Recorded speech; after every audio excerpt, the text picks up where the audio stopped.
We're continuing our study of the Olivet Discourse and seeing how it ties in to the four horsemen of the apocalypse and other events that are taking place and unfolding in Revelation chapter 6. Now, in Matthew's account, Matthew 24 that we've been studying up to this point, he records three questions that the disciples asked Jesus. Now, he only records Jesus' answer to two of them. Jesus answered all three.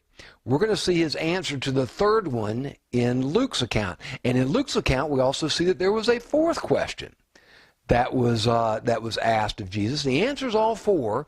His answers to two of the questions are recorded in Matthew. The answers to two other questions are going to be recorded in Luke. So I want you to keep that perspective in mind, because this has generated a lot of confusion. You know, we have the synoptic gospels in Matthew and Luke often parallel each other, but in this particular account, there's some distinct differences. It's the same conversation. It's just they're covering a lot of ground, and Matthew's reporting a part of it, and Luke's reporting a part of it. And at first glance, they seem like they're reporting on the exact same thing, and I don't think they are. You'll see that when we get to it. So here's the questions that Matthew records as having been asked by the disciples. When will these things happen? They're referring here to the destruction of the temple. That's what sparked the conversation. Remember, they came out of the temple. The disciples commented, look at all these, beautiful, magnificent buildings, the temple and the surrounding buildings. And Jesus said, I tell you that not one stone will be left on top of another. So that had to be pretty disturbing to them. So they go across the Kidron Valley. They're on the Mount of Olives. And he's got his disciples together, privately, and he's giving them this confidential briefing on his second coming, and they ask him this question, recorded in Matthew: when will these things happen? Talking about the destruction of the temple. What will be the sign of your coming? They knew he's coming back, and so now they want to know what are going to be the signs leading up to your coming, and what will be the signs of the end of the age, when you put a stop to all this craziness. All right, so these are the three questions that Matthew records. There's a fourth question that Luke records. We're going to get to that in a few minutes. But Matthew only records Jesus' answer to the last two, the ones dealing with end times. He does not. Jesus answered the first question, but he doesn't record Jesus' answer. To see Jesus' answer to the first question, we got to go to Luke chapter 21, which is his parallel account of the Olivet Discourse. That's where we're going to go with this thing. All right. So Luke's account gives us a slightly different perspective on this conversation. He records two questions. The first one is the same one that Matthew recorded, but he adds this fourth question. Matthew didn't record that fourth question. Jesus is now going to answer the first question that Matthew recorded, and also this fourth question that Luke and only Luke's account records. So this is the first question that Luke records. When therefore will these things happen? That's the same question that was recorded in Matthew. It's just that Matthew didn't record Jesus' answer, talking about the destruction of the temple. Then they ask, and Luke records, what will be the signs when these things are about to take place? In other words, Matthew recorded the disciples' question about what will be the signs of your coming and what will be the signs of the end of the age. They also asked Jesus, what will be the signs about these things, the destruction of the temple? And that's what Luke is going to record in his version of the Olivet Discourse. And I want to share this perspective with you because it's generated so much confusion in the church when they try to merge these two accounts together and they run into problems. You'll see why here in just a moment. Luke's account of Jesus' answer to those two questions are focusing on the destruction of the temple. We already know by now that occurred in 70 A.D. under Titus, leading the Syrian legions of the Roman army. So Luke 21.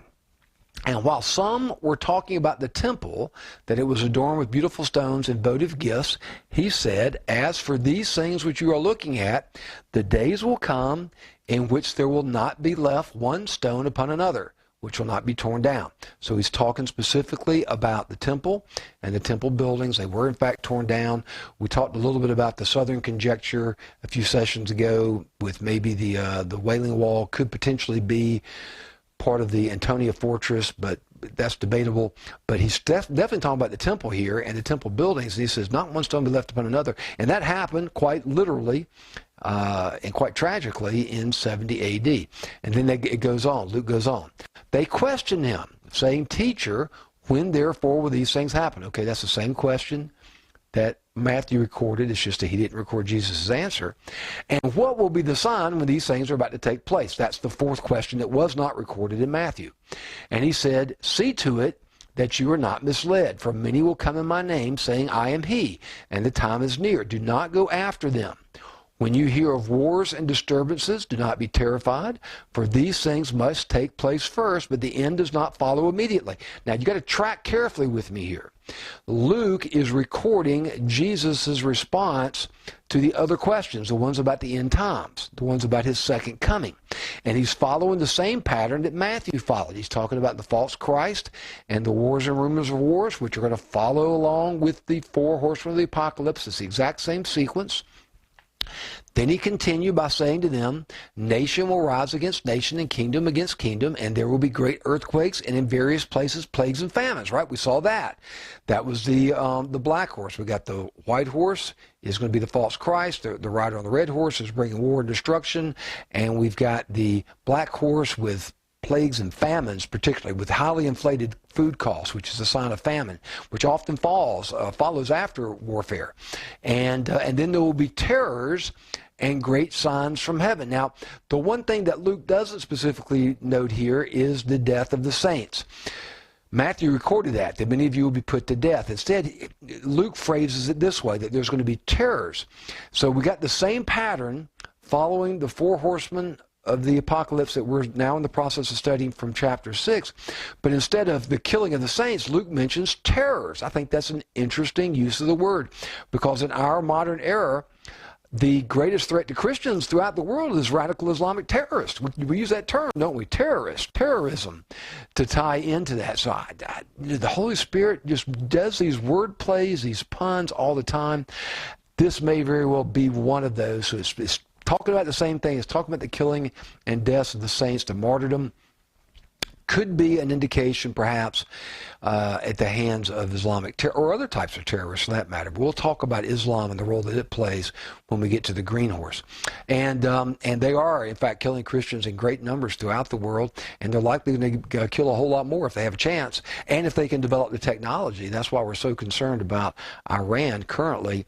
And this is being videoed. I'm making this series in the year 2021. I have no idea when somebody might be looking at it, but in year 2021, right after President Trump's is replaced by President Joe Biden in the United States, this is the time frame. It's now February of that year, and this is taking place. We're really concerned about Iran getting nuclear weapons and posing an existential threat to Israel.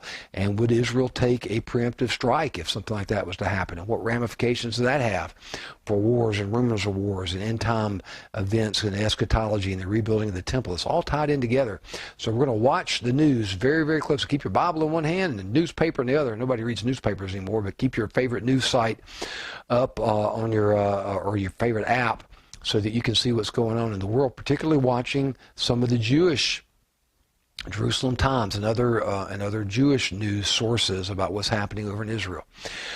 Okay, so now we're going to see a shift into Luke's narrative, where he goes into stuff that's not recorded in Matthew. This is what generates some of the confusion, I think. So Luke is reporting on the events that happened before the four horsemen of Revelation 6.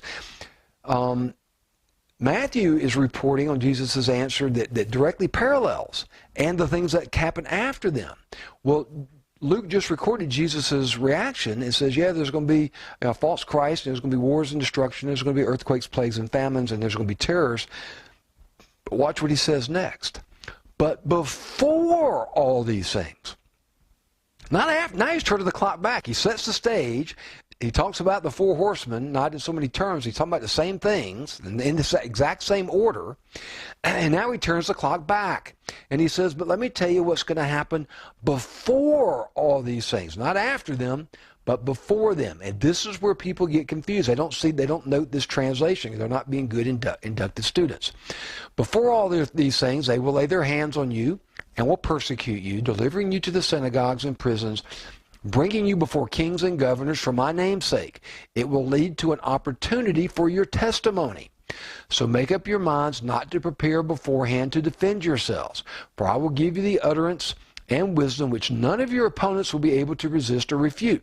Now, let's think about the time frame. This is before Jesus' crucifixion. He knows the persecution of the church is coming. And he's telling them, you're going to be drugged before the kings and the governors to give a witness, to give a testimony, to give a statement as to why you're doing the things that you're doing and why you won't do what they're telling you to do, which is, to worship Caesar and things of that nature. And he knew there was going to be widespread persecution during that era. And he said, don't worry about what you're going to say, because I'm going to give you those words. And I think about Stephen.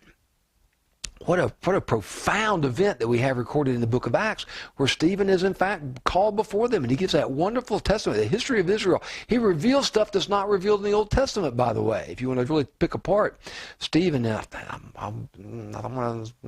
can't remember what chapter of Acts it's in, but go there and read that account, and you'll see what I'm talking about. So, and I think it's tying in to what Luke's recording here. He goes on, but you will be betrayed even by parents and brothers and relatives and friends, and they will put some of you to death. And you will be hated by all because of my name. Yet not a hair of your head will perish. By your endurance you will gain your life. So here's Jesus giving a very specific instruction to them about what's going to happen before all of the stuff that we're studying in the book of Revelation. And I want you to pay very, very close attention to this next passage that we're about to get into in the next session, because at first glance, it seems like it's a parallel account of Jesus' instructions about what to do when they see the abomination of desolation standing in the holy place. But we're going to find that Luke's account's slightly different, and there's some profound differences in the two accounts, because they're really talking about two different events. And many people have gotten confused thinking they're talking about the same event, and they're not. They're talking about two separate events. So we'll get into that in our next session, dealing with Luke's account of the Olivet Discourse.